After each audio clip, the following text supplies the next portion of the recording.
साथियों, कोरोना ने पूरी दुनिया में सबको परेशान किया, लेकिन मेरे ये गरीब ही दोस्त थे जो ज्यादा परेशान हुए।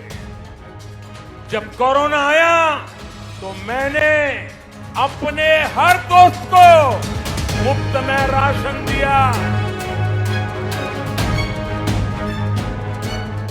पश्चिम बंगाल में 7वें चरण के तहत 34 विधानसभा सीटों के लिए 26 अप्रैल को मतदान जारी है। इस चरण में मालदा, कोलकाता दक्षिण, मुर्शिदाबाद, पश्चिम वर्धमान और दक्षिण दिनाजपुर जिले की 34 विधानसभा सीट पर मतदान जारी है। इस चरण में कुल 86,78,221 मतदाता अपने मताधिकार का इस्तेमाल कर रहे हैं। 7वें चरण में कुल 44,44,634 पुरुष वोटर हैं, तो महिला मतदाताओं की संख्या 42,33,358 है। इस चरण में मुर्शिदाबाद की 9 सीट, पश्चिम वर्धमान की 9 सीट, दक्षिण दिनाजपुर की 6 सीट, मालदा की 6 सीट और कोलकाता दक्षिण की 4 सीट पर मतदान जारी है। 34 सीटों पर मतदान के लिए 12,078 पोलिंग बूथ बनाए गए हैं। 7वें चरण में कुल 44,44,634 पुरुष वोटर हैं, तो महिला मतदाताओं की संख्या 42,33,358 है।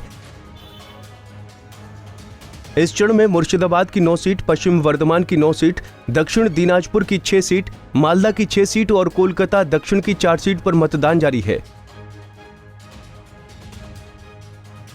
34 सीटों पर मतदान के लिए 12,068 पोलिंग बूथ बनाए गए हैं।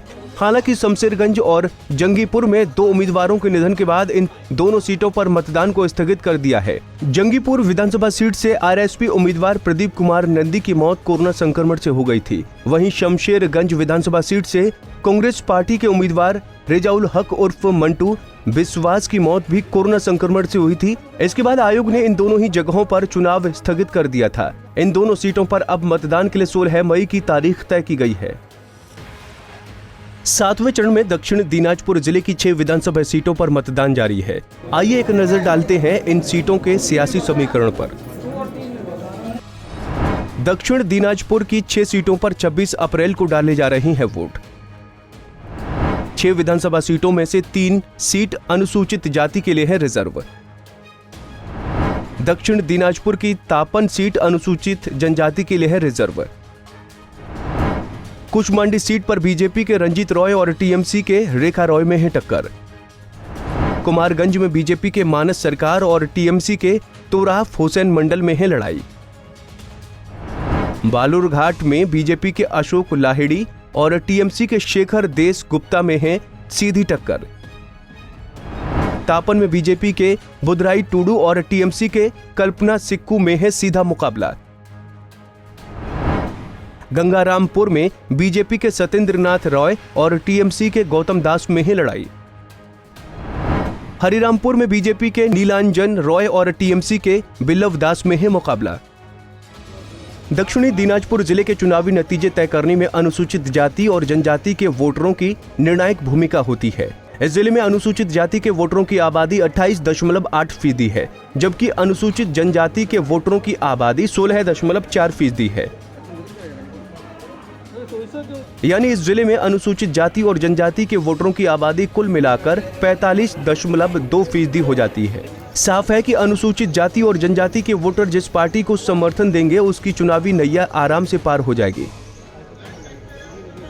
इसके अलावा दक्षिण दिनाजपुर में मुस्लिम वोटरों की आबादी 24.6% है, इसलिए यहाँ के चुनावी नतीजों को मुस्लिम वोटर भी एक हद तक प्रभावित करने की ताकत रखते हैं।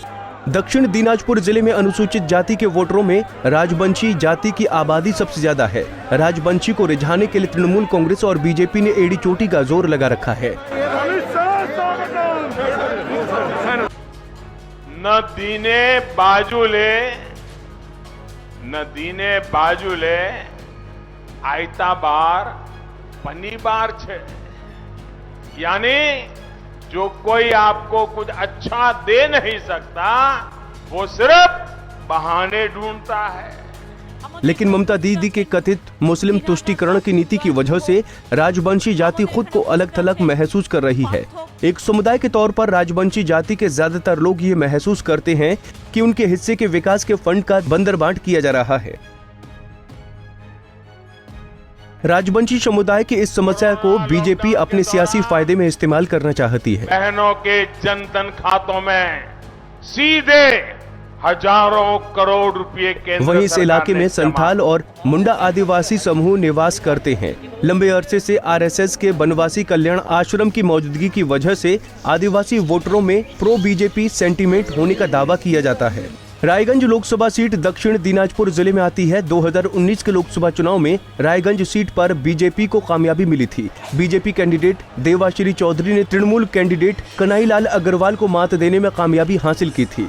इस चुनाव में बीजेपी को 40.6% वोट और टीएमसी को 35.32% वोट मिला था। बीजेपी इसी तरह की कामयाबी 2021 के विधानसभा चुनाव में भी दोहराना चाहती है, लेकिन टीएमसी भी यहां अपनी खोई सियासी जमीन हासिल करने में लगी है।